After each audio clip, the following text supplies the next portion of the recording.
他们就觉得你好像是在打电话一样，你就这样跟人家说，现在我在第5医院呢，我等消息呢。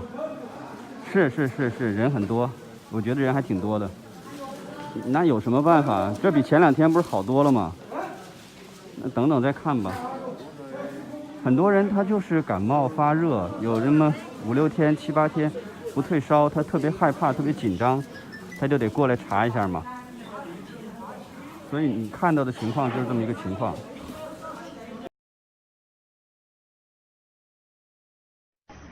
看嘛，你看那个病状好恼火哟！一看嘞，千万不要出来呀！你看嘛，九龙坡区人民医院那个门杆又倒了一个了，着了，看嘛还没人理呀！你看嘛。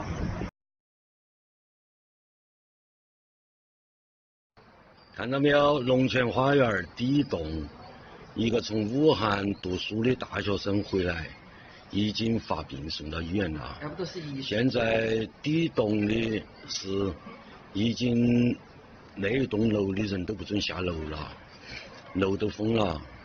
我们来看，妈妈，我和小莹他们今天小陈回，我把他接起来了，正准备出去。我走到门口，车子又被乱回来了。现在我们的车子都不准出去了，还不晓得哪阵整我们出去。哦，那个真的还不是传说，已经是来到身边了，好恐怖，好恐怖。毛病盘来喽，毛病盘来喽，爬地来喽，毛病爬地来喽。毛病爬地来喽！上海买口罩的场面呢，警察都来好几车，我操，维持秩序，我操。看一下啊，面条的架子上都空了，都没有面条了啊，这个米也不多了。然后你看，这是盐，这是可以放的，可以藏的，你看一下啊，赶紧来调调。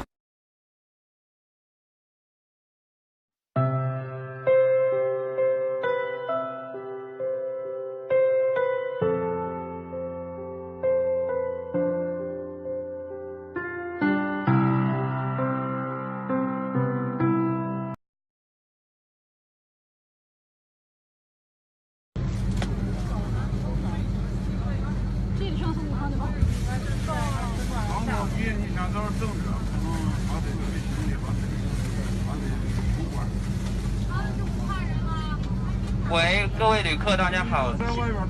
各位旅客，大家好。这边需要先让19位武汉的旅客，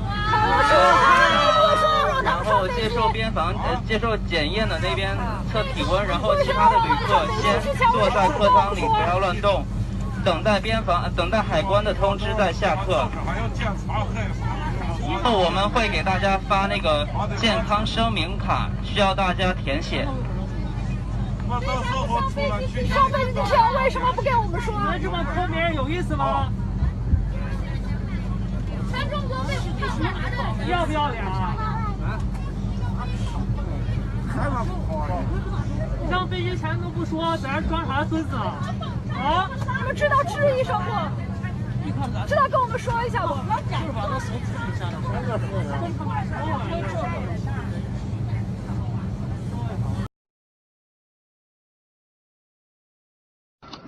我带一个这个，这个呀，好，这个好的。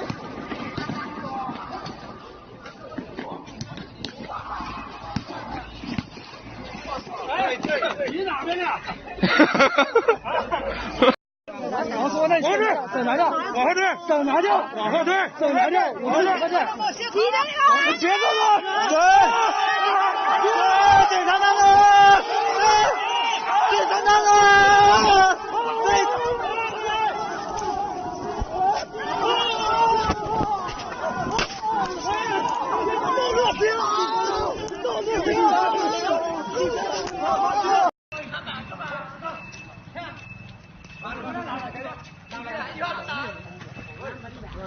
来，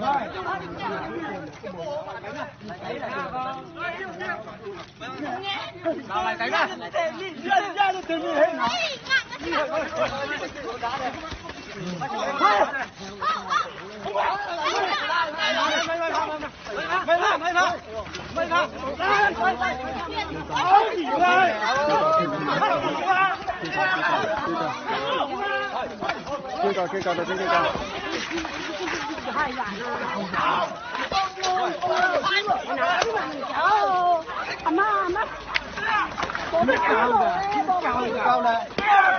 怕紧张吗？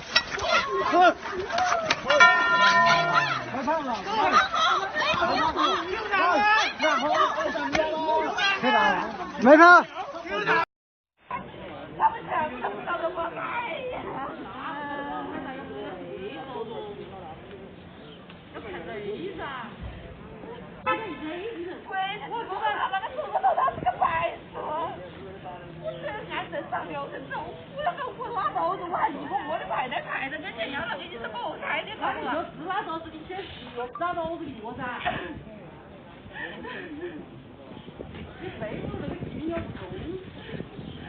我看老天妈想不中啊！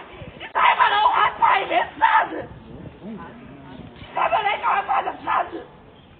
我活了天天一个了，你把我们干了我当么子啊？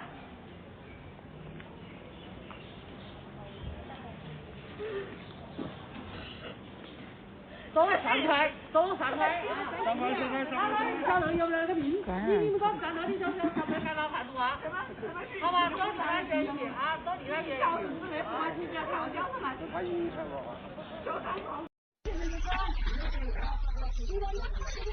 哎，就这样了。我那个镜子。不高分了。đi bao câu cha vay lấy hình nhà tao nặng tên bên này hàng về 看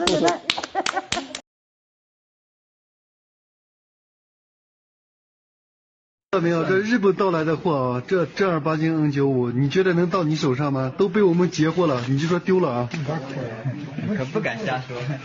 4箱3M 韩国调过来的，赶紧下单啊！3箱这个 N95啊，刚刚截获的这个日本发过来的货，最后3箱 N95啊，数量不多，赶紧下单啊！不要多问话，直接转钱发地址。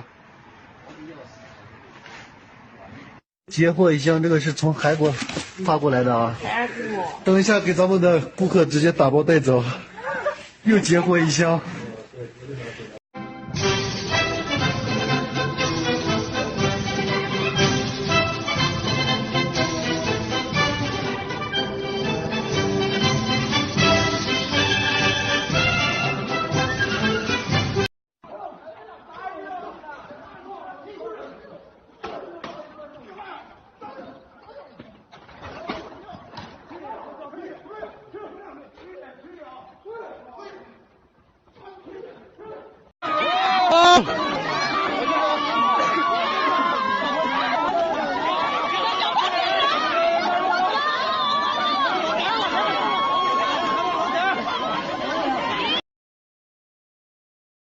把口袋给我签，我签我都叫了。好，可以拿。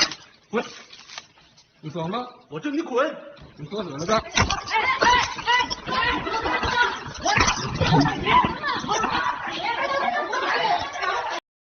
火車站啱啱出嚟呢，跌咗隻唔知係咩病毒㗎。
他个火光没得多散，这他妈散了去，他难。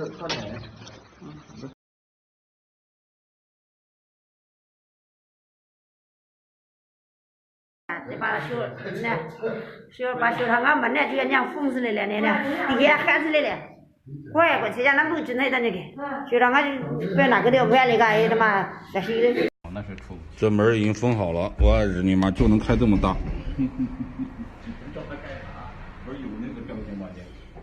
只能开这么大，他对呀，人出不去啊，小孩可以跑。我操！看看这队伍排的，一个人只能拿1张票。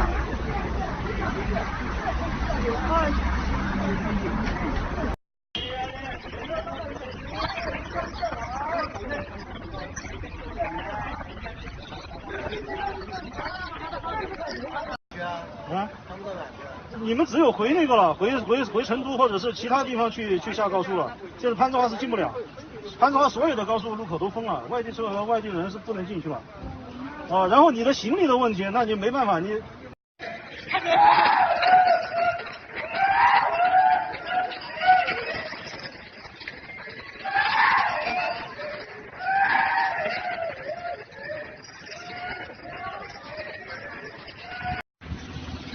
你这是怕那个虎啊！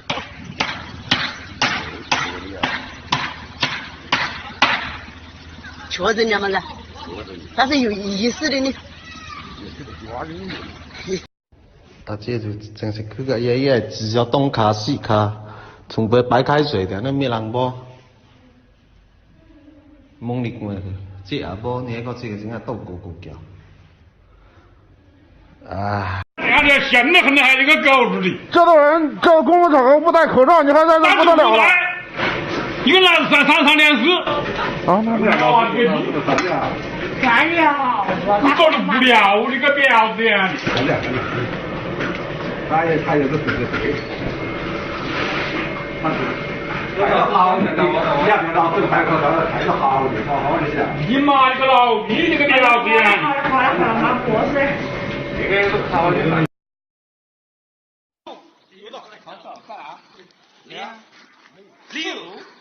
六，可办了。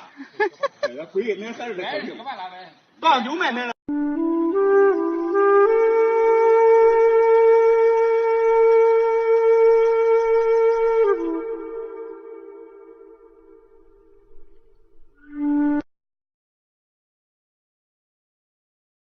各位父老乡亲，疫情就是灭年，时间就是生命。大家不要外出，这个疫情是可防可控的，大家不要惊慌，不要串门，不要走动，大家都在家里待着，要相信我们党委政府，相信我们村党委。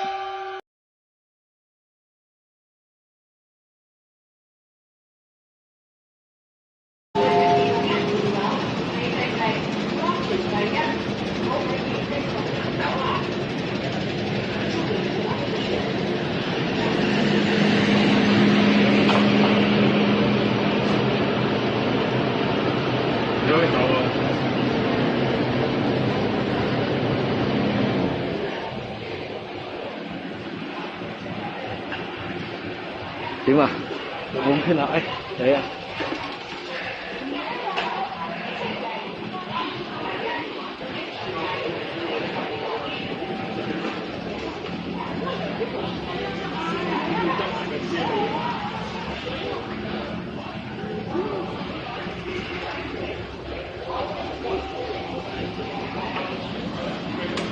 那好就很多。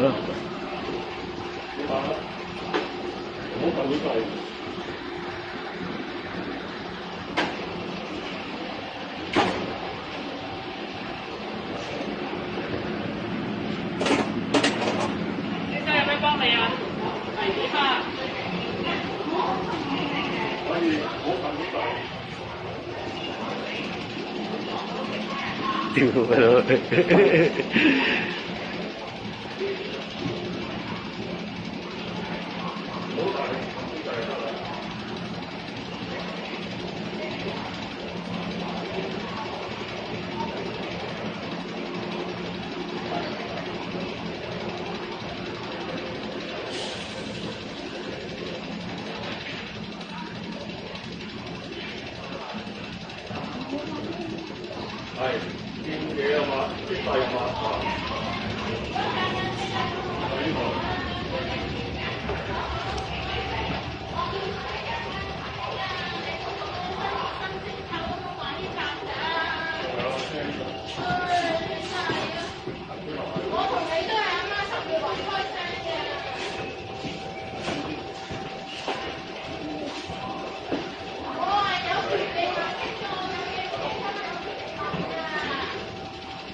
1月29號喺大圍嘅積福街有2個大陸人喺度執緊啲2手口罩，放緊入袋。阿姐，你知唔知啲口罩咧係好污糟㗎？你知唔知如果你咁樣2手咧，喺垃圾桶執翻出嚟？你而家呢個抌垃圾咩？我唔見唔到你抌垃圾喎，叫你分類喎啫。你知唔知而家咧嗰啲菌好勁㗎？你唔好累交啲香港人啦！睇完醫生，你執口罩，睇跟住你執咗頭先。我執咗，而家即刻抌啦！而家即刻抌啦！我而家都未抌。而家即刻抌啦！而家見到你即刻抌。我啲紙尿片擺埋一齊。紙尿片擺埋一齊，呢度全部都口罩嚟㗎。我抌垃圾啊！抌垃圾，你而家即刻抌咗佢啦！你而家即刻抌咗佢啦！你有冇人性啊你啊？我知咩人性？我咩人性？你係咪好窮啊？執2手口罩。我癲！我睇緊住喺垃圾桶度抄出嚟頭先。抄出嚟咩垃圾啊？呢個全部我㗎。全部你啊？頭先垃圾桶成個袋喺度啊！你黐線，你癲㗎你都！我癲㗎你都！不過我望緊住你啦！望乜咩人知我係知道執嘢好揾價值啊！你黐！你冇錢冇咁樣啦！你冇口罩定點啊？大把口罩喺度，我黐線啊！我自己有打我呢個垃圾嚟㗎，你都知。頭先影住你啦，成袋垃圾喺度抄。我抄你牙齒啊！你癲㗎你！係啊係啊，影住你全部垃圾喺度抄啦頭先。扮咩啫你？你自己扮咩撚嘢？我自己表粉先解咗你仆街，你睇撚真啲仆街。你望清楚你個袋有幾多垃圾先啦！你死仆街！你望緊啲壞啲緊緊攞出嚟㗎！你攞出嚟講點啊？你行開啲！你行開啊！你行開啊！你行開啊！你行開啊！冇得咁埋啦，抌垃圾啦你！影緊住你頭先。港共無能，港人自救；港共無能，港人自救；港共無能，港人自救。Fight for freedom, stand with Hong Kong. Fight for freedom, stand with Hong Kong. Fight demands, no one less. Fight demands, no one less. Free Hong Kong, democracy now. Free Hong Kong, democracy now. Free Hong Kong, democracy now. Free Hong Kong. Free Hong Kong! Democracy now! Free Hong Kong! Democracy now! Free Hong Kong! Democracy now!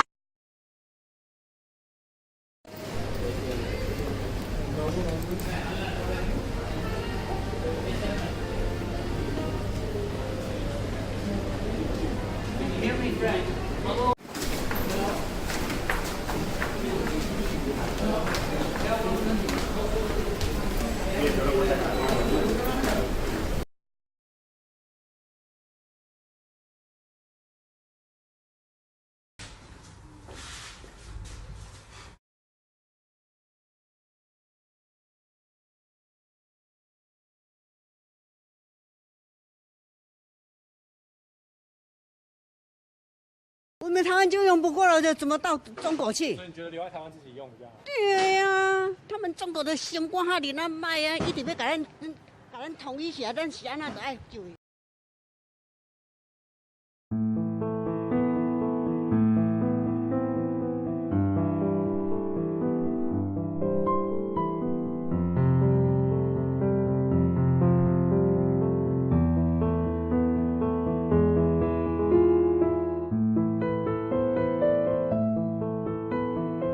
在确诊的病例里的病死率呢是106例，那么按这么看的话，它的病死率就是在确诊病人的病死率是2.3%。那么作为病死率来说呢，并不是说特别高，但是它的传染性还是应该说是还是比较强的。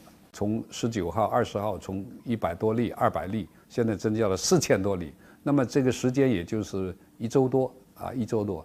我想多种原因的。首先一个是现在已经出现人传染，这个就是一个这新发传染病的一个非常重要的一个阶段。但是呢，就是这个人数啊，总的来说啊不算多，它还不是一种那个完全爆发式的啊，像链式反应的那个原子弹链式反应那种爆。一般爆发性的传染病它是这么一个规律的。第二个很重要的原因呢，就是采用了这个比较积极的措施，现在检测的也比较及时，所以你原来可能就有了，但现在检测就加快了，那么现在就是检测加快了以后呢，就是差不多一般现在多数的方法是3到4小时能够检测出来。那么检测加快以后呢，那及时诊断病人。所以人传人总有个潜伏期，这个潜伏期呢，大概应该说，现在我们正在进行一个更准确的一个评估。那么从一般来说呢，3到7天一般是这么说，那不超过14天。那么这什么时候达到高峰的话呢？这个很难绝对的估计。不过我想啊，应该在1周或者10天，应该达到比较高了。所谓达到高峰的意思呢，就是说它不会大规模的增加了。SARS 是持续了，差不多5个多月，快6个月啊。但我相信这个新型冠状病毒不会持续那么长，因为我们在第3波的开始后，国家的层面已经采取强力的这个措施啊，对待这个，特别是重视刚才我讲的这2个问题，一个早发现，一个早隔离。当然，现在科研呢很多还需要再做啊，所以这2条做到了，已经能够我们有足够的信心防止大爆发。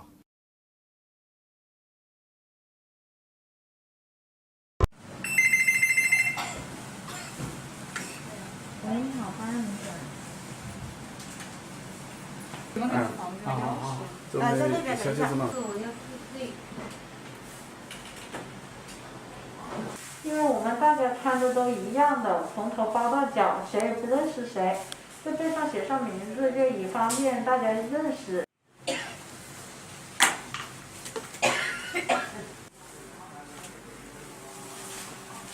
就是昨天晚上有一位好心人送到我们这里来的，我们看到之后非常的感动，也更加有信心能打赢这场战争。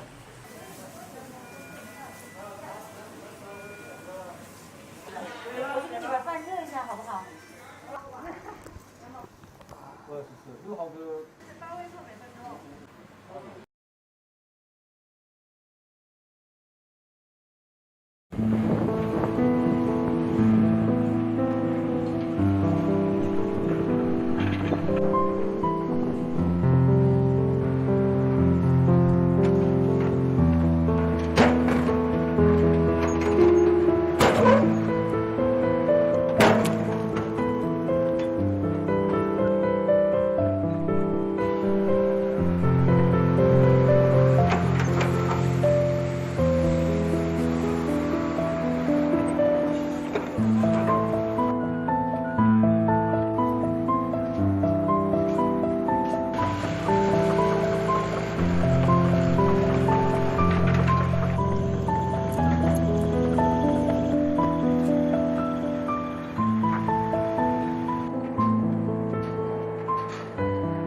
所以现在要我们接3楼和4楼，压力非常大。我现在是咬牙从别的地方抽，我可以保证你每个病区留6个人给你们配合你们的工作。我现在呢是这样的，我们的护士呢现在也是 ICU， 还有这个就是呼吸一病区。我基本上我如果按照我们原来的符合医疗常规、符合医疗规范的排，基本上力量全部都铺进去了。我们的护士现在就是白班一直拖到晚上，下了夜班还不能回家，直接是白班。我们的缺口总共如果全部排完，我们缺口还差80。这个压力真的好大，这个压力真的好大。女生也得搬东西，因为大部分都是女生。大部分是女生。当晚了吗？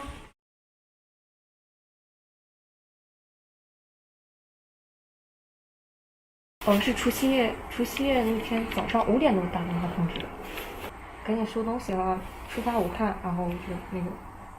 有选择吗？当时可以不去吗？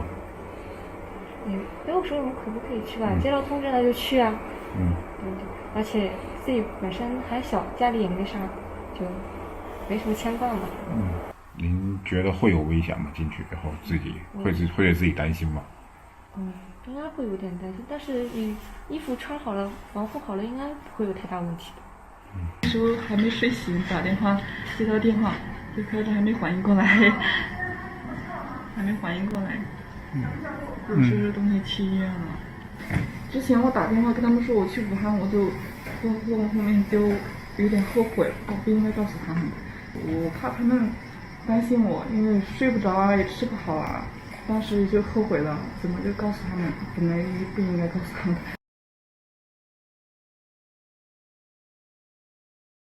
重头戏就是在于脱，你就没有镜子是吧？哦，没有镜子，然后往下拉。对。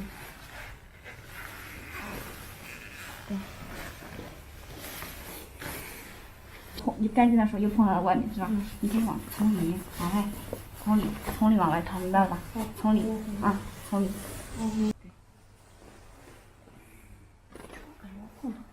碰到那个眼睛，你把眼睛闭上吧，我现在可紧。然后再洗的时候，对。狗头戴好。这防护服穿着个什么感觉呀？太热了。不是你看你们进去过没有？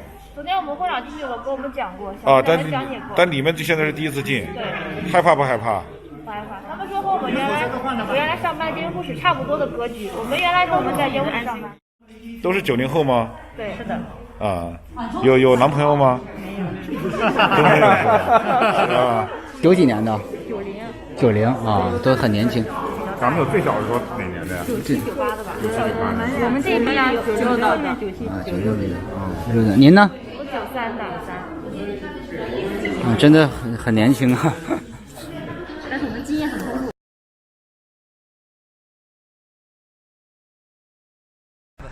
来给帅哥合照啊，免费的。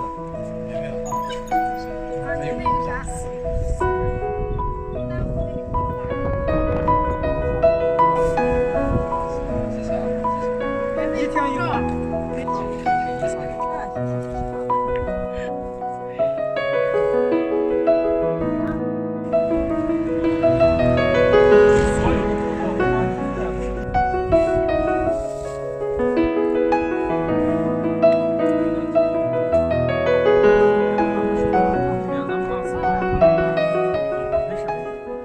尽量去以我个人的能力去。我的其实想法就是希望大家面对这个疫情，咱们都是中国人，更加团结强大在一起。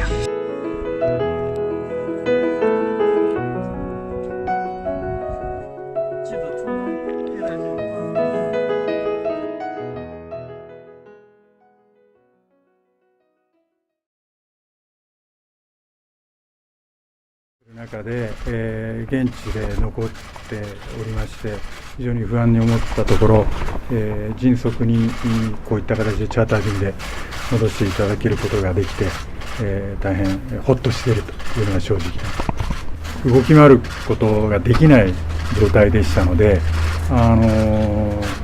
ごく断片的にしか、分かりませんけれども、もう物流あるいはその交通の規制というのが非常に厳しい中でですね、自由なその経済活動というのは全くできないという状況ですね。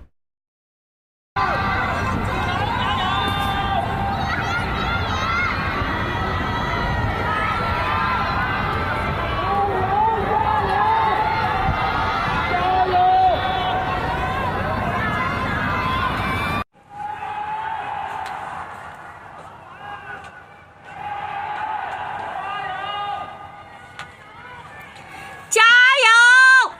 加油！加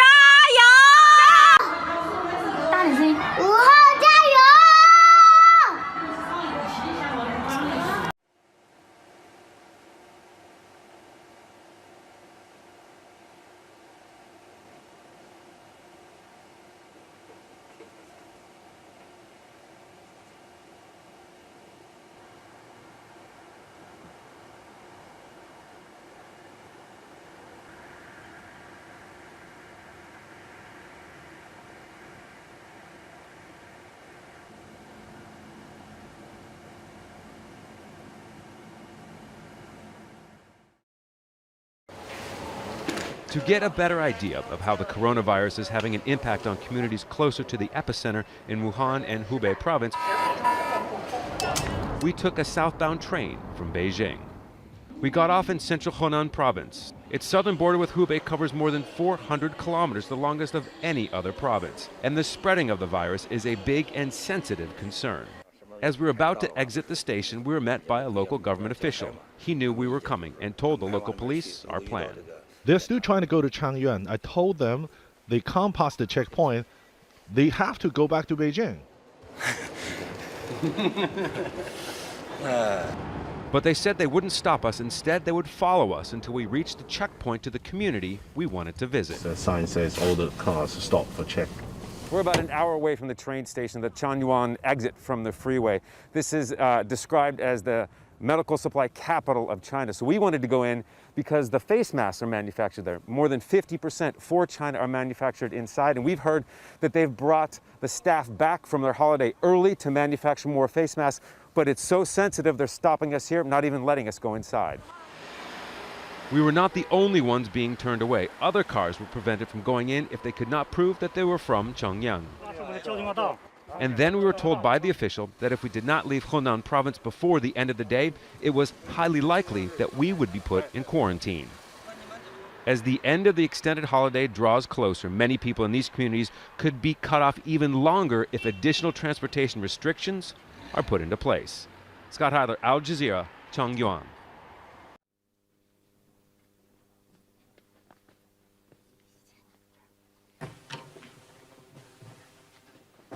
截至1月28日24时，国家卫生健康委收到各省区市累计报告确诊病例5974例，现有重症病例1239例，累计死亡病例132例，累计治愈出院103例，现有疑似病例9239例。从目前我们的疫情监测的情况看呢，确实也发现一些儿童和婴幼儿的病例，但是这些病例呢，它的临床症状，临床的病情呢都比较轻，重的呢还是以老年人，为主，中老年人为主。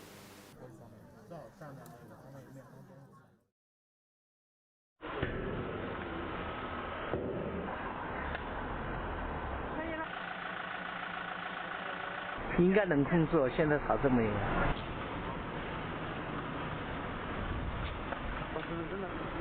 不会，我们国家的防护措施做得非常的好，只要尽少接触外人的话，肯定是没有问题的。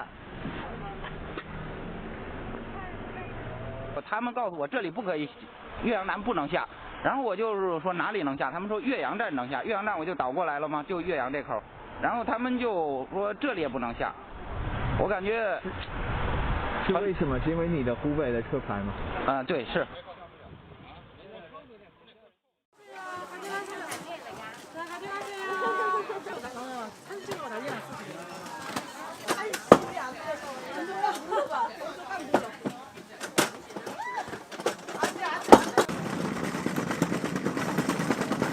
아까도 얘기했는데 없어서 지금 다 소진돼서 다른 데서. 예, 아무래도 지금 중국분들이 지금 구하기가 힘들다 보니까 그래서 오늘 아침부터 오늘 저희가 한 게 한 만 몇 개가 되는데 실제적으로 지금 오전에 거의 다 아까 지금 걱정되기 시작해서 저도 이제 마스크를 착용하고 판매를 하고 있고요. 손소독제나 손 위생 같은 것도 많이 신경 쓰고 있는 편이에요.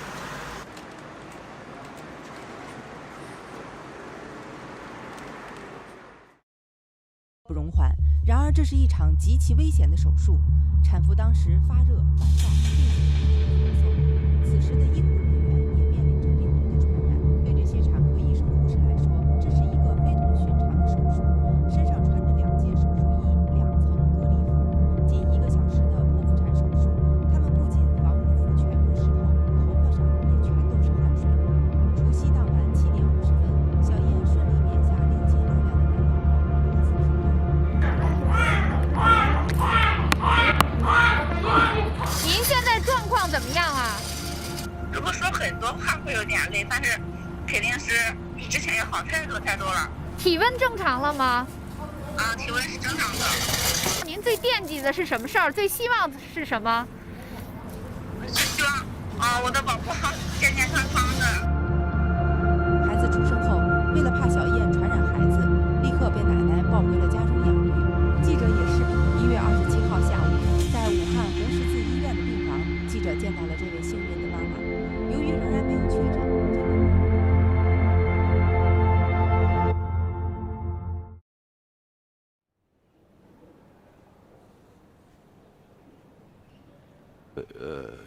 ，Il y a des raisons, en effet. C'est ce pourquoi ce n'est pas un acte héroïque, c'est un acte réfléchi. Donc c'est mon travail, c'est mon métier. Donc je resterai jusqu'à ce qu'il n'y ait plus de Français. Donc il y aura toujours des Français à Wuhan. Hein. Donc je resterai, bien sûr. Je respecte les consignes de sécurité. Et je pense que je serai beaucoup plus utile ici qu'en France. Alors le masque, je le porte régulièrement lorsque je sors. De toute façon, c'est une obligation de par les autorités locales. Donc tout le monde ici à Wuhan porte actuellement un masque. Maintenant, le masque, c'est surtout important pour les personnes malades de le porter, de façon à ne pas diffuser les virus qu'ils portent.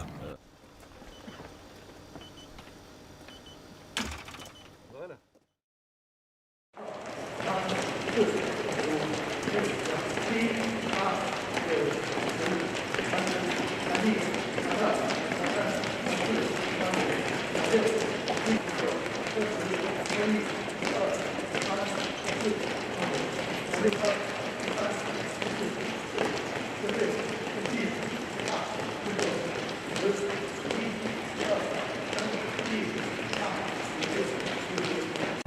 每天10点钟，酒店走着我们锻炼身体，保护自己，更好的完成任务，战胜这次困难。我们全国人民，包括我们，不能在前线战斗，但我们在后线和他们战斗的信心是一样的，决心战胜这次困难，我们有信心。做了之后，人感觉轻松多了，很好。做了之后，人感觉很舒服了，很轻松了。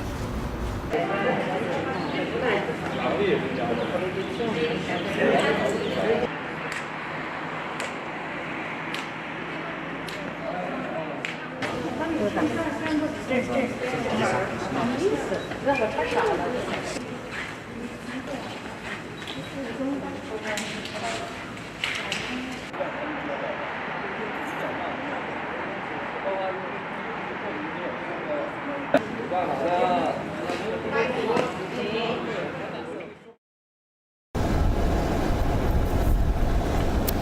The pictures we have of that plane carrying about 200 American evacuees from China. That is the plane taking off from Anchorage, Alaska, where it stopped to refuel.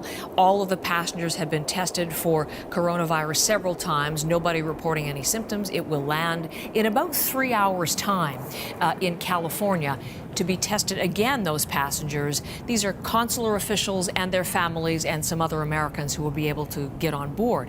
We know to this point, Canada is not looking at flying its citizens out of Wuhan, out of Hubei, the province around Wuhan, the epicenter of the coronavirus.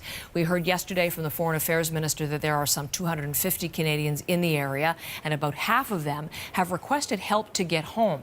Ottawa hasn't made a decision yet. All options are on the table, and it's in talks with allies as to what its next steps should be.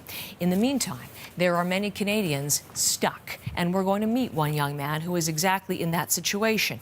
He went to spend the holidays with his girlfriend's family in Wuhan, and he is still, this morning, stuck there today. His name is Patterson Wu. My guest this morning, Patterson, thank you very much for being on our program today. Thank you, Heather. I know you're supposed to be flying home tomorrow, if I'm not mistaken, in your schedule, but it looks like that's not going to happen because of what's going on in Wuhan and with this new coronavirus.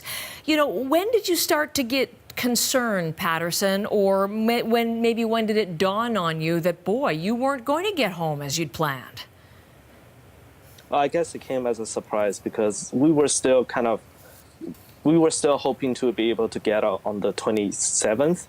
But then the news came suddenly on the 23rd in the morning when the government official released the notice that they are locking down the entire city. It came as a shock, and yeah. So, yeah, that was from Chinese officials locking down the city. Nobody could get out, no trains, no cars, no planes, and that included you.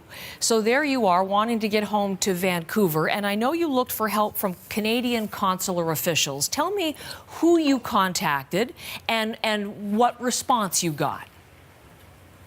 So it took me a while to actually contact the embassy in Beijing. I phoned on the day of and every day afterwards, but the first day when they were off Chinese New Year holiday was on the 27th. So that's the first time I made contact with them. I left a message and they phoned back in 4 hours. They told me they did not have enough information about Wuhan to assist me, but they will reroute me to Shanghai embassy. And that's who I talked to in Shanghai, was a lady who told me she would be able to provide some information.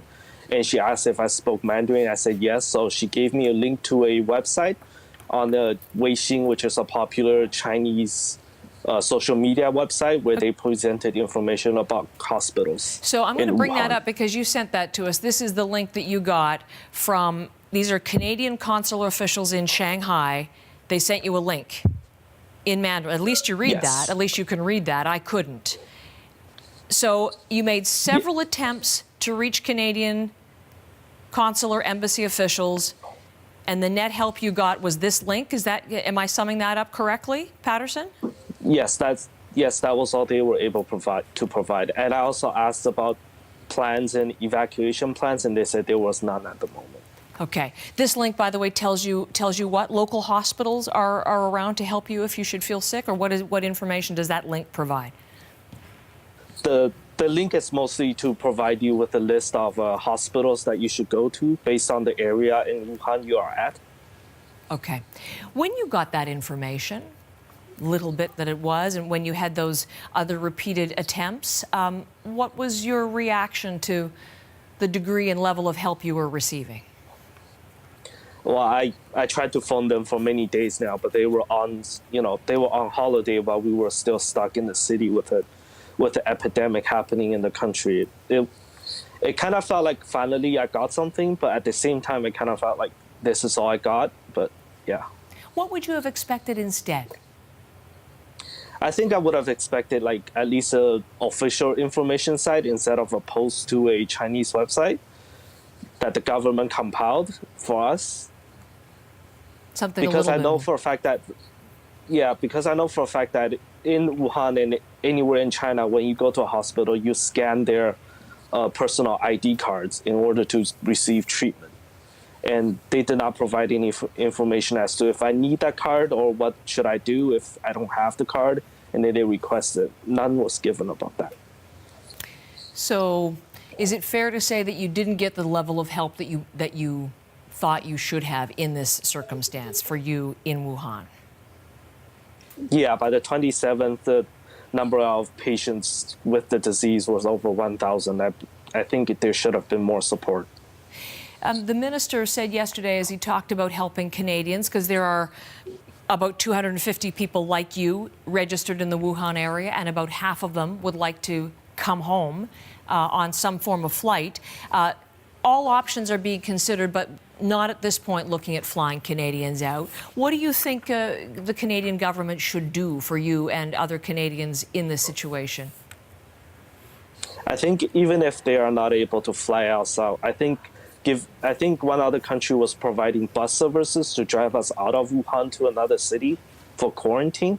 I think something like that would also be served better than what's happening now. Okay, so you'd be willing to go into quarantine for a period of time before coming home, if that would be required?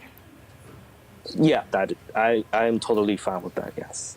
So let me ask you, number one, how are you feeling? Are you okay?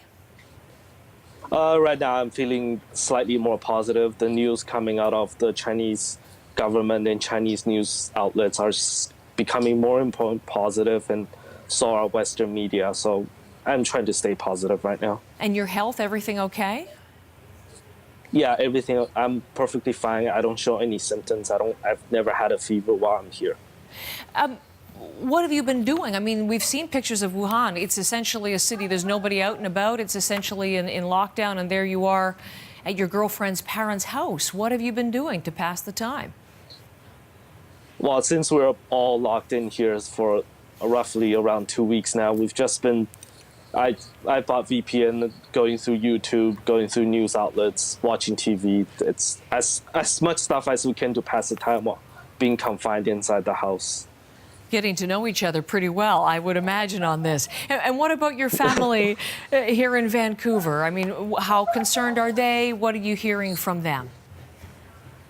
They are still very, very concerned about it. The information they're getting is very delayed. It's not always up to date, and it's not all the information. So they keep asking me for updates and see if there's any information I could give them to show that when I will be able to leave. But as of right now, I'm not able to provide that.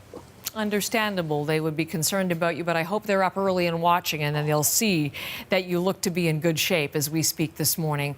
You know, to conclude, Patterson, I'm just wondering if there's some sort of a message you'd like to deliver to anyone in a position of making decisions to help you and the other Canadians who are stuck like you. What would you like people here in Ottawa to know and to do?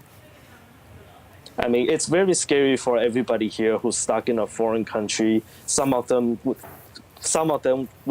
can't even speak the language. I think they should offer more support, even a plan, at least come up with a plan for evacuating people out of Wuhan. We'll see if there's any more detail. We do know there are going to be news conferences out of Ottawa today. We'll see whether there's any announcements on those kinds of plans. Patterson, we'll stay in touch. We'll hope for the best. Stay healthy. Say hi to your family there, and we'll keep in touch with you and make sure you get home safe and sound. Thank you, Heather. Okay, pleasure to meet you here. Thank you. Patterson Wu, a young Canadian from Vancouver, but right now stranded in Wuhan, China.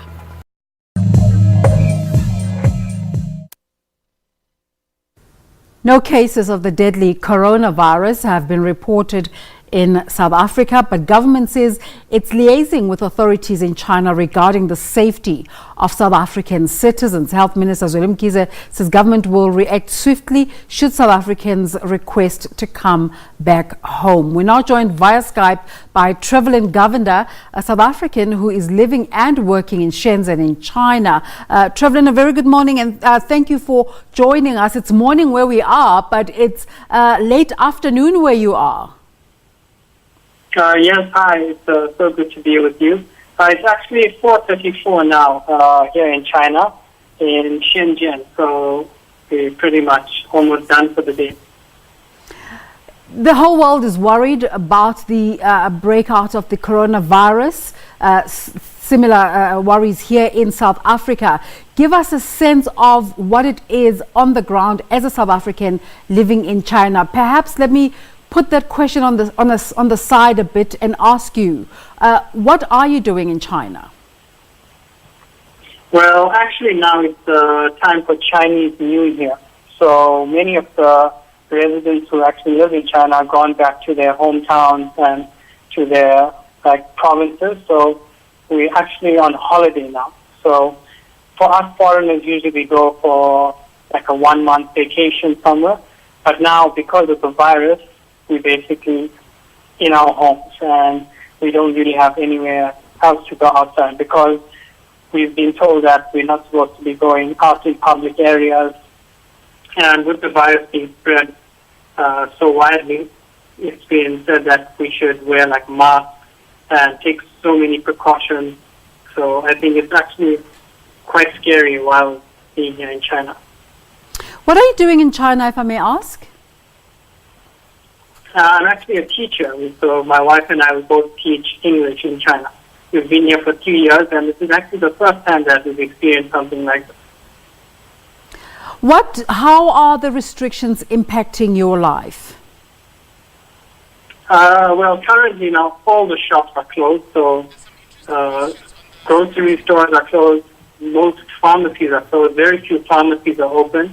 And actually the masks that they have been telling us to get, surgical or safety masks to prevent us from getting the virus, they've said that we should get this mask, but we can't go to any pharmacy now and get it because there's no stock.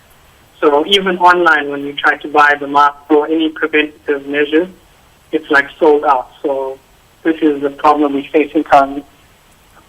Are you saying the masks are sold out? Yeah. Wow. When we go to the pharmacy or any supermarket, even trying to buy it online, those masks are sold out because everybody's actually buying them so quickly. So it's in high demand. So all the masks are basically like sold out. Quite astonishing. We've heard also that the internet is restricted. How are people getting information on the virus, and are there restrictions impacting this flow of information? So in China, we have something called the Great Firewall, where the internet is restricted by the government. So we can access most sites, but a lot of the news sites are kind of censored and restricted. So most of the information we're getting from like news forums or via social media sites that we can access. And I think that's where a lot of the misconceptions of what this virus is and what it does is coming from, because a lot of people are saying different things that are not accurate. Are you considering returning home until the situation improves? Actually, for me, I don't think I'll be considering returning home as such yet, because basically this is my home for 3 years, and to just pack up everything and go right now is a very difficult thing for me. So I don't think so, not right now. But if there is a time where it gets too serious, I think maybe I will have to return home. Yeah. Now, news of the coronavirus dominating international reportage. Is there a sense of panic in China, particularly where you are? I think generally across all of China, there's a panic going on because there's not so much information, and like I said, the misinformation of the virus. A lot of the Chinese nationals and the foreigners are now beginning to panic because we don't know really what to do, or we don't know all the information and how to combat it. So I think there is a sense of panic. Have you witnessed an individual or any people who have been affected? I haven't actually seen anybody who has been sick or has been affected by the virus yet. Where I am is kind of a small city in Wuhan, Shenzhen, so a lot of the people are actually, like I said, gone home. So there's very few people on the streets actually. The little people who are on the streets are just maybe shopping for a few grocery items or such. But I haven't seen anybody who's sick yet or has been affected by it.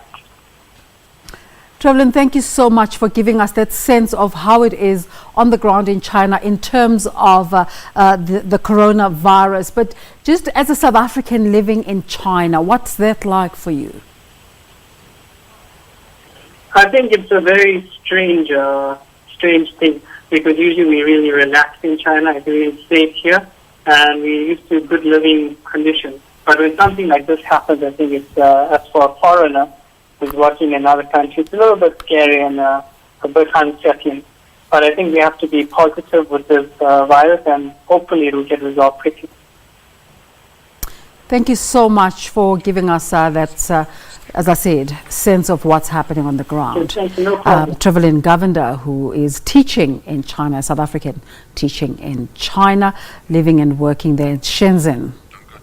A growing list of countries are evacuating their citizens from Wuhan, the centre of China's coronavirus outbreak.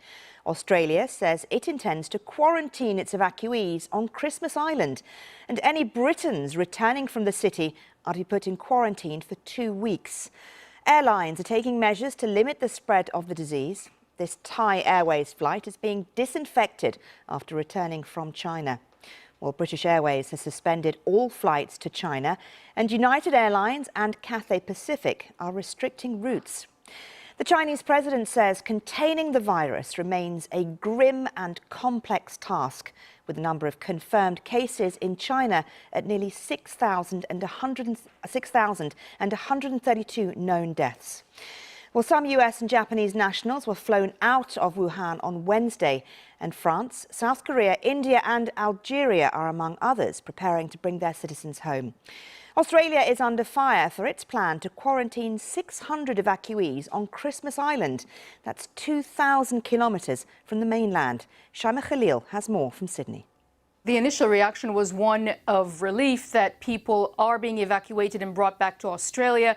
But really, the choice of Christmas Island has raised eyebrows and raised a number of questions. Christmas Island has quite a tainted history, if you will. Since 2003, it's been used as a detention center, a place where asylum seekers are kept and detained. It is famous for a recently reopened particular detention center that has recently been criticized for bad conditions, for human rights violations. It's currently housing a Sri Lankan family of 4. This detention center is going to be quarantine zone, if you will. And upon hearing that, many have raised the question of why is it that 600 Australians, including 100 children that traveled with their families to celebrate the Lunar Year, instead of being brought to hospitals in mainland China, why are they being brought to Christmas Island, about 2,000 kilometers from the mainland? It's actually closer to Indonesia than it is to Australia mainland. That's Shaima Khalil there. Let's speak to our China correspondent, Stephen McDonnell, who is himself in self-isolation at home in Beijing. And Stephen, you have isolated yourself because you've recently come back from the Wuhan region. Tell me what it was like. Yes, well, the authorities have said that anybody coming back from Hubei province should wait for 2 weeks before going back to their workplace. So that's what I'm doing, like everybody else who comes back from Hubei.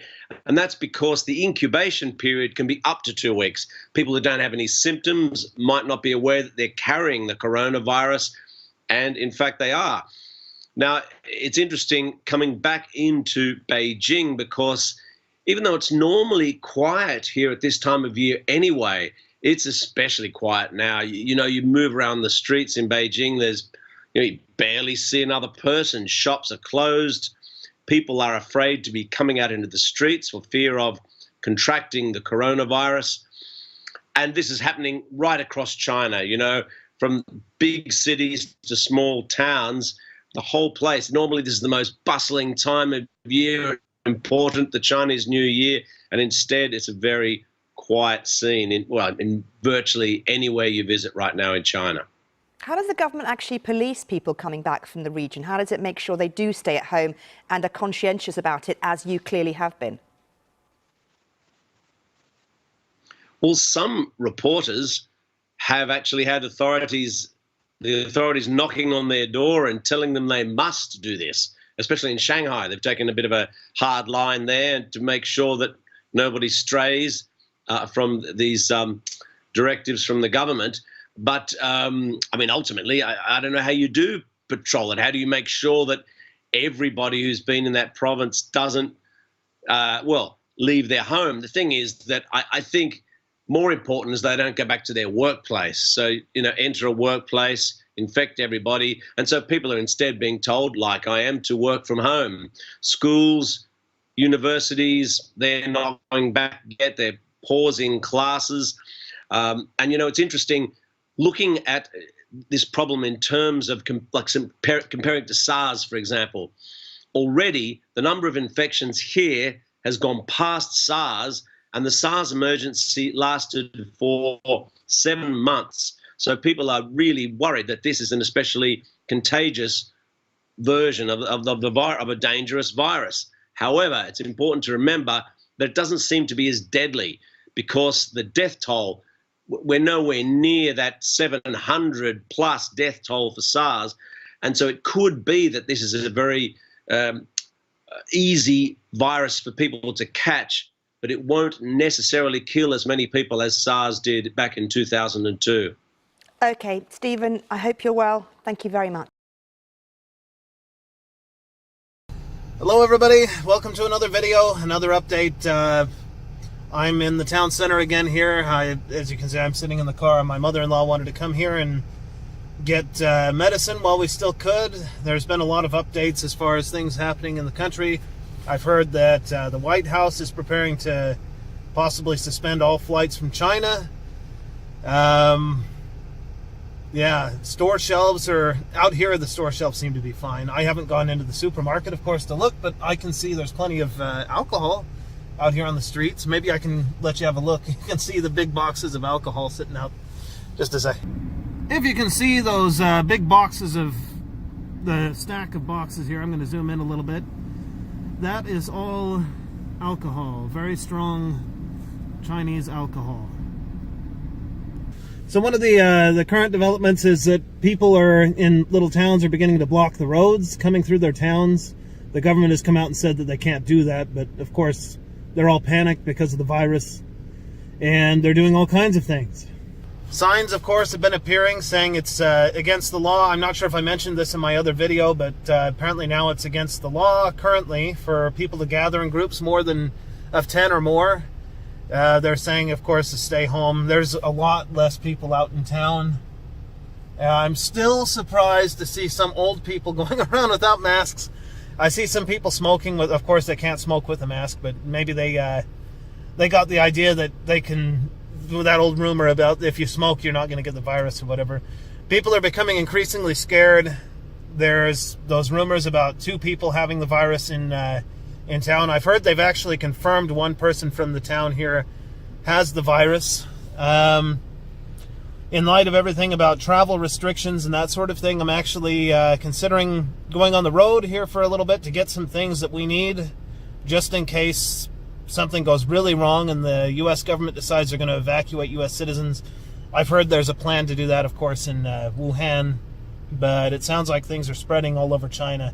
There was another funny thing, just on a more comical note. And in Japan, I heard about a flight of Chinese people coming back from Nagoya, and so half the flight was apparently people from Hubei province, and the flight was going to be going to Shanghai Pudong Airport, and the Shanghaiese people, they heard the people speaking in the Hubei dialect or whatever, and they immediately started to talk amongst themselves and started to try and tell people. And then somebody said something about one of the people was hiding behind them and taking cold medicine so they wouldn't have a fever to get on the flight.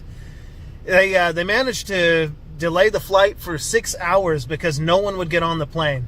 The Shanghai people were saying if any of the Hubei people get on the plane, they wouldn't get on the plane. If they started telling all of the airport staff finally came, the Japanese people, to check people's temperatures. There was one person that had a slight fever, so they put them in isolation for a bit until their fever was gone, and then they were going to send them anyway, and people were refusing. They were arguing and fighting, sending messages back and forth to China, alerting all of the authorities in the Shanghai Pudong Airport that, you know, this flight of Wuhan people are coming, and apparently the Wuhan boogeyman has made it all the way to Japan and other places. So in the end, the Wuhan people are just like, well, we're getting on the flight whether you are or not. So they all boarded the flight, and apparently when the flight finally did get to Pudong Airport, the authorities instructed the plane to land somewhere far away from the terminal, and they took the people off and put them in isolation or something and checked them all. So there's a little comical thing. That Wuhan boogeyman, he's all over the place, even in maybe even in your country, you know. But like I said, I'm considering going on the road here for just a short road trip, I guess you could say, to go back home to get some things that we need. Hello everybody, I'm in bed again. I just want to finish this little video off because I am going to be setting off on a little trip to go get some necessary things just in case we have to leave China. And I wanted to post this before I go, and then yeah, I'm going to document what I see along the way, and hopefully we make it there and back without too much trouble. As you know, the roads are well, we'll see what happens anyway. I'll let you see it, and thanks for watching. We'll see you next time. 阳朔这个小镇通常情况下是各种户外活动的天堂，人们来到这里放松生活。对于中国人，他们从上小学就开始知道桂林山水甲天下。对于外国人，吸引他们来这里的更多是阳朔的攀岩。但在过去的这几天里，这个繁华的游客胜地顷刻之间发生了翻天覆地的变化。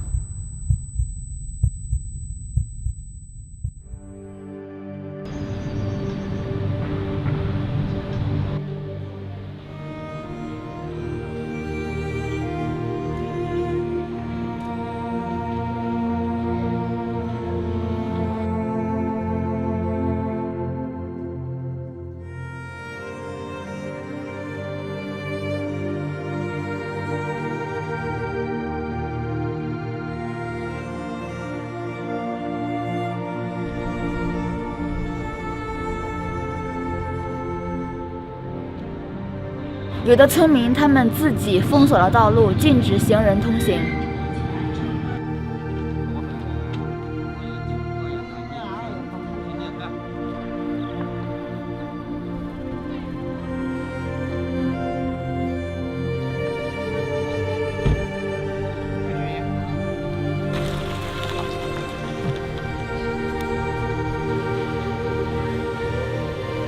商店、饭店还有酒吧通通都关门了。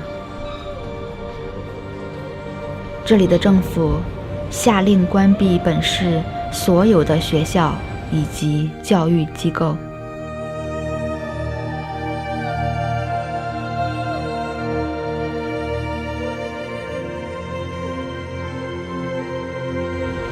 本来应该有7部贺岁片上映的，但是因为这个疫情，现在电影院关门了，关了。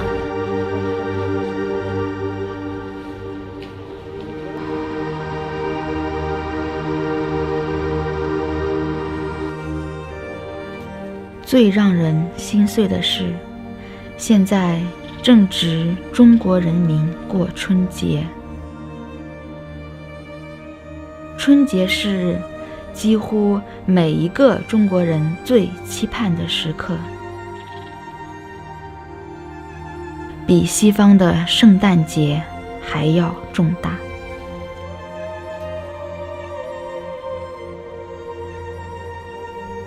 原本应该热闹的大街，高兴的人们，各种好玩的活动，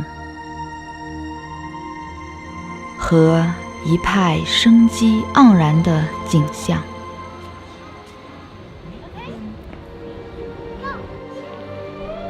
但是现在什么都没有。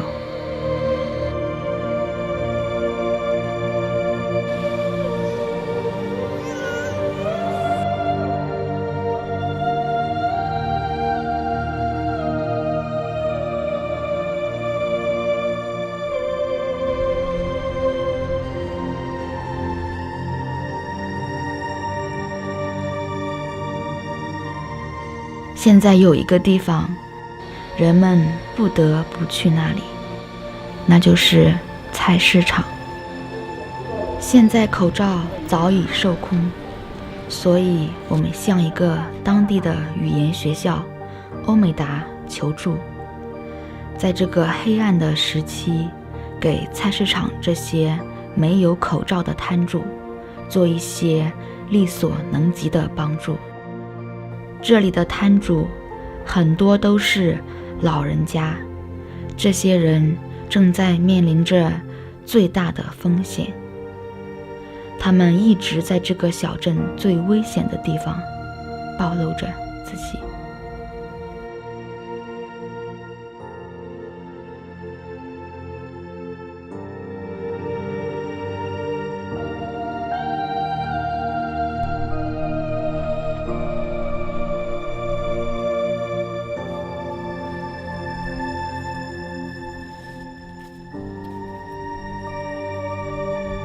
这无疑是一个艰难的时期，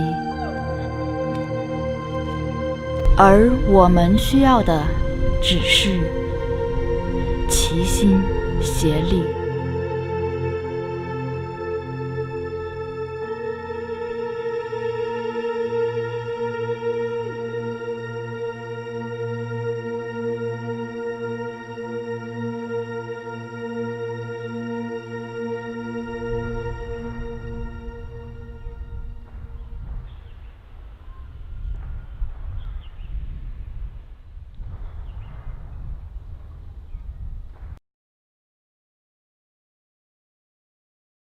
Hello again, it's Ben Kavanagh, still in quarantined Wuhan. That won't change for a while. Today I'm just going to be answering some questions you guys have been posting on the previous videos. So let's get into it.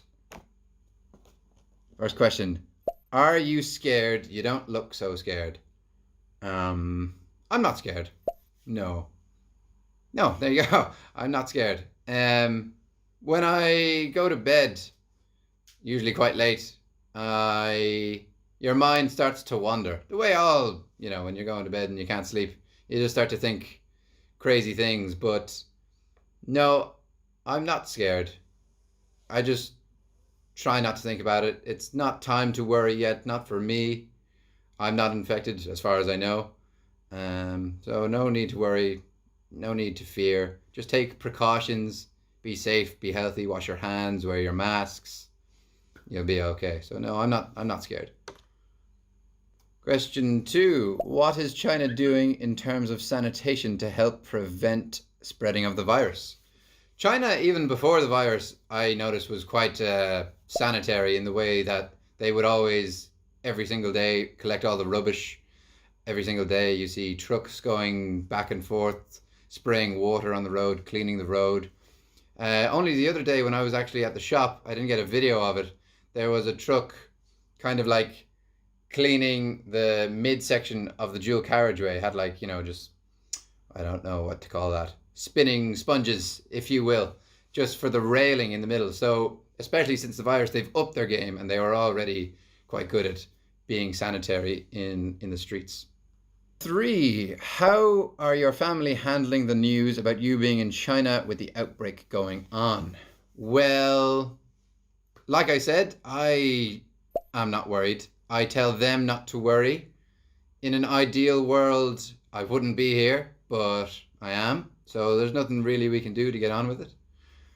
We're always in touch. I've had contact constantly now from my whole family ever since the lockdown, basically. Every day I get messages, I get calls. So we reassure each other. I tell them not to worry, they tell me not to worry. We keep each other updated at the information for evacuations and stuff. So obviously they want me home and safe, but until that's an option, a viable option, then I'm here and we just have to deal with it. 4. What is the hardest part about being quarantined? What are you doing to avoid boredom? The hardest part. Maybe the most annoying part is the cooking. I actually like to cook, but here in China I've only got two hobs, 2 burners, 1 wok and 2 pots. And not as many ingredients as I would like, obviously, in a quarantine. So I like to cook, but that's probably the most annoying thing, because like I said in the other video, I would usually eat out or have food brought in because it's just so cheap and it's so nice. So that's probably the most annoying part. I'm actually going to cook a carbonara tonight, so I'm looking forward to that. I don't have spaghetti, so it'll be a penne carbonara. I've got eggs, I've got bacon. So looking forward to that. That'll be nice. What was the rest of the question? What am I doing to avoid boredom? Well, this for one. I do these videos kind of keep me sane for now. That was a joke. Today I'll actually clean my apartment because it is filthy. I'm looking around and it is pretty untidy right now. I'll show you. There's my washing just hanging up in the living room. I'll quickly do that. There you go. Quite messy. So that's what I'll be doing after this. What do you do when you're on your holidays and you're in your apartment? Imagine you were just in your apartment for a day.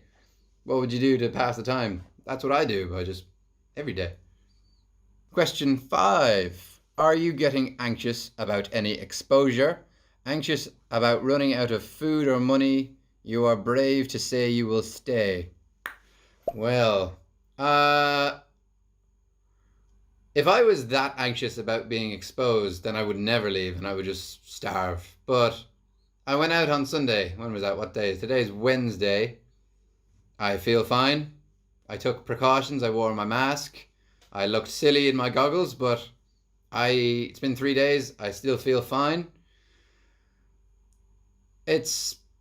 I'm not too anxious about it. Like I say, I try not to worry about it. If I get infected, hopefully I'll be fine even with the infection. But no, I'm not too anxious about it. What was I anxious about? Anxious about running out of food or money. China is great because it is not too expensive. And so the food isn't too expensive. So the money, I'm not too worried about that. Obviously, I was going to go on holiday. So I've saved all that money. All my holiday money is now, I guess, quarantine money. Food, like I said, I went out 3 days ago and I was fine. The shops are always fully stocked. Food is always going to keep coming into the city. That won't stop. That just can't stop. So maybe in a week, 10 days or so, I'll go back out and do another big shop. I had to get toiletries last time, so this time I'll just focus all on food. Suitcase again, just full of food. I'm not worried about running out of food. No, I just try not to worry about anything. If I worry about it now and then it happens, then I've suffered twice. I've suffered when I worried and I suffered when it happened. So no point worrying. What was the rest of it? You are brave to say you will stay. I'm not brave. I'm not brave to say I'll stay. It just makes sense to me to stay. The medical experts in America, Japan, Australia, they're all saying we can bring home the people and it should be okay. We can have quarantine set up and stuff ready for them when they arrive. But there are exceptional circumstances for some people who definitely should leave. And I don't believe everyone should stay. But unless you absolutely have to, for now, while it is in this current state, like I don't know, it could get much, much worse. And then I might regret staying. But right now, the way things are right now, I think staying it probably isn't the best option, but it definitely isn't a terrible option. Plenty of food, plenty of water. China are handling the situation very well, so no, I'm not brave for staying. I'm just doing what I think is the right thing to do. I don't want to infect anyone else, and maybe I would be infected by being evacuated, maybe. So I don't know. To me, it seems like the best idea. People would probably disagree with that. Some people would want to get out as soon as possible. My family, like I say, they want me home. But I think the way things are now, that's what I'm saying. The way things are right now, staying isn't a terrible option. As for the evacuations that are underway, I don't know too much about Australia and Japan. It doesn't really concern me. The Americans, there was a flight of Americans that left yesterday morning. I think it was 7 a.m. or 10 p.m. I think it was meant to be 7. No, the American flight with people on it left last night. And I believe now they're in Alaska for a week of quarantine. So that's good for them. The British, I believe there's a flight Thursday morning. I think it's at 7 a.m. And hopefully people I was referring to earlier in dire circumstances who are at the most risk, hopefully they'll get on that flight and they'll get out. I'm in touch with the Irish embassy. We communicate, so if there's evacuation for me, like I said, I'll do the evacuation under the right circumstances, knowing that quarantine and health and medical professionals are making these decisions. So we have to trust them. We have to put our trust in them. They know what they're talking about. I'm just a guy in Wuhan. I just live in the situation. They really know what to do. So I think we can trust that if people are being evacuated, they're being evacuated in the right way, in the right manner, and we can just hope for the best. 6. How are the people within Wuhan reacting to this? Are the people mistrustful or feeling optimistic that they can weather this? I can't remember what day it was. Maybe it was the 27th? No, 26th? It was a day. It was in the past. Very, very recently. Maybe 2, 3, 4 days ago. And at 8 o'clock, all the citizens of Wuhan who are still here, the millions that are still here, they went to their windows, they went to their balcony, and everyone was shouting, "Jiao! and Jayo means come on. It's like encouragement. So people were shouting Jayo to the city, like, come on, we can do this. Showing how resilient they are and just really showing that we can band together and Wuhan can get through this. So yeah, that answers the question, doesn't it? How are people reacting? Everyone's reacting very well. People are staying inside. People are wearing their masks when they go outside. They're taking the right precautions. And I think everyone's doing pretty well. What was the rest of the question? Are people mistrustful or feeling optimistic? Yeah, people are feeling optimistic. Obviously, in a city of 11 million, if only 1% of them, or even 0.5% of them, are feeling restless or mistrustful, then you might see a video of someone freaking out. But such a small percentage, the city is coping well with this terrible situation. Question 7. How do you manage to draw the line between precaution and paranoia under such a situation? Like I said before about going out, you take the right precautions, you take the correct measures to make sure you don't get infected. So masks, goggles. That probably relates back to the other one about what are China doing for sanitary wise. I have this mask, it's a dust mask, and I wouldn't have known that wasn't going to be good enough on its own. But China sent out loads of information, the right precautions to take, what meats to avoid, how to wash your hands with what kind of soap, antibacterial, alcohol, soap, stuff like that. But the paranoia thing, I saw a comment saying something like, I hope he washes the wheels on his suitcase when he gets back from the shop. And I was like, that seems a bit much. I'm not going to be licking the wheels of the suitcase. I mean, I'd say you use your common sense. What's too much? If you think about it too much, you think, oh my God, when was the last time I washed my hands? I can't touch my face. But you think, I'm inside. I'm in the apartment. The apartment is clean. It's safe. Cook your food thoroughly. Common sense, really. Just don't go too far with it. Don't want to become, every 5 minutes cleaning your hands. It's unnecessary. You don't need to be that bad. You wouldn't do that if the flu was going around. Question 8. Are you worried about the puppy you saw on the street? Yeah, he was so cute. He was so cute. I was thinking about him because, I guess I was worried about him then. I think now with no one on the street, he's probably safest he could ever be with no one on the street. He's a little puppy. He'll definitely fend for himself. I think he'd be okay. The girl I was with at the shop, she got a message from someone who saw the video in Wuhan who helps strays. So they went out to that area to see if they could find the puppy. They couldn't, unfortunately, but, people know he's out there now, looking around in that area, so I think he'll be okay. I hope he'll be okay.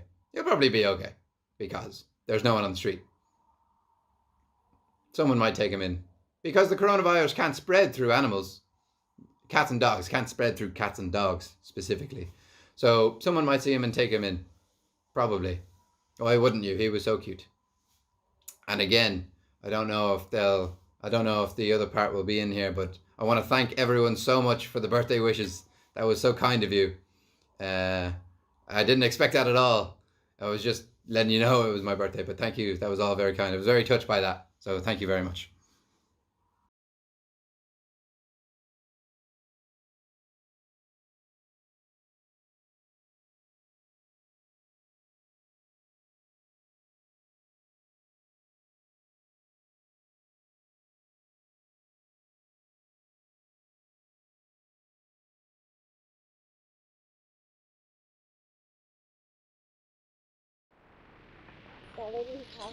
Oh. Yeah. They need that in the hospital, So some doctors, they don't have that, so they use a file, like a transparent file, plastic, to make that.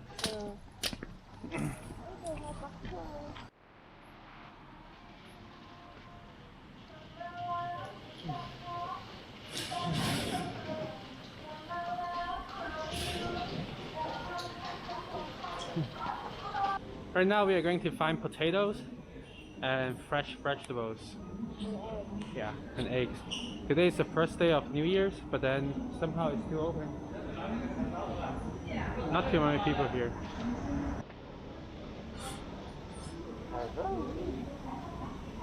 你咁樣咧都要消毒㗎，陣間，最好乜嘢都唔好冇。廣告，這是最難吃的。老盤酸菜，We have been home for 6 days right now since the lockdown, and the last time we left home was about 2 days ago when we went to go buy some groceries. How do you feel? It is a mixed feeling of how do we feel. On one hand, this is the national spring holiday that we are supposed to chill at home, but then on the other hand, when we know more of our friends and people we actually know who get this virus and going to the hospital, that is really concerning. But so far our family is not going out, so we know that we will be safe at home, and we're not too worried. Now this is our stock remaining. We have lettuce, we have this thing, we have cabbage, we have carrot, we have daikon, more lettuce, root, and eggs, and plenty of stuff. I think there's kind of a rumor going around that there's going to be a food shortage, or we're worried about the amount of food that's going to be in Wuhan. But to be honest, this is kind of a lie. Like, the supermarket here is fully stocked. When we went, it really just felt like we were in a normal grocery store when we were there. So we really have no worry about our food. We only stock up as much as we can, so we just limit how many times we go out. Instead of getting only a few groceries, maybe we get a lot more, just so that we know we don't have to go out so often. But like I said, we're just not worried about food at all. The first day, I think there was a lot of panic and unsureness with everyone. So when we went to the grocery store, all the shelves were cleared, but they've been restocked again. The only people that maybe might have difficulty finding food are the elderly or the disabled people who just aren't able to get to the grocery store as often, or without public transportation. Yeah, without public transportation, because all of the transportation here in Wuhan has been shut down. All of the taxis and trains and buses, and even we're not allowed to drive cars on the road. My mom, who is chopping up meat. And this is turkey.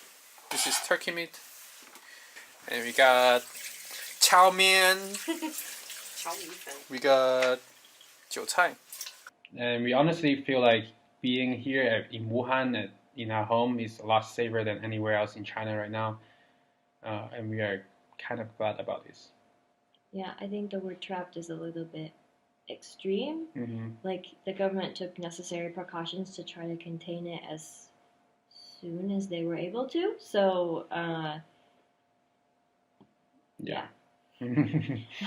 Only problem is, I feel like it makes sense. Like, obviously you would quarantine the city where it came from. Yeah. But unfortunately they were a little bit too slow in doing so, and so many people have left the city for the Spring Festival holiday before they locked it down, and so the virus is spreading outside of the city. Street I'm living on. This is my hood. This is my neighborhood. Looks like in prison, huh? And if we really starve, we have mint growing here we can eat.